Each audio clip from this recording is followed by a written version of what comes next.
వివేకానంద స్వామి మన దేశ ఔన్నత్యాన్ని ఖండాంతరాల్లోకి చాటి చెప్పాడు. ఆయన మన దేశం గొప్పతనం గురించి విదేశాల్లో పలు ప్రసంగాలు చెప్తూ అలా వెళ్తూ ఉన్న సమయంలో ఆయనకు ఒక విదేశీ వనిత ఎదురయ్యి నన్ను పెళ్లి చేసుకో అని అడిగింది. ఎందుకు నన్ను పెళ్లి చేసుకోవాలనుకుంటున్నావు అని వివేకానందుడు అడిగాడు. అంటే మీలాంటి విజ్ఞానవంతుడు, మీలాంటి అందమైన వ్యక్తి నాకు కొడుకుగా పుట్టాలి అని నేను కోరుకుంటున్నాను అని ఆ విదేశీ వనిత చెప్పింది. అప్పుడు ఆ వివేకానందుడు ఏమన్నాడంటే, అంత ప్రాసెస్ ఎందుకు, నన్నే నీ కొడుకుగా చూసుకో అని చెప్పాడు. అంత గొప్పతనము మన సనాతన ధర్మానిది. మీకు ఈ విషయం ముందే తెలుసా? నా వీడియో చూసిన తర్వాతనే తెలిసిందా?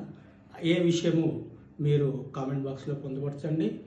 ఈ వీడియోపై మీ అభిప్రాయాన్ని కామెంట్ బాక్స్లో చెప్పండి. మీకు నచ్చితే లైక్ చేయండి, షేర్ చేయండి. ధన్యవాదాలు.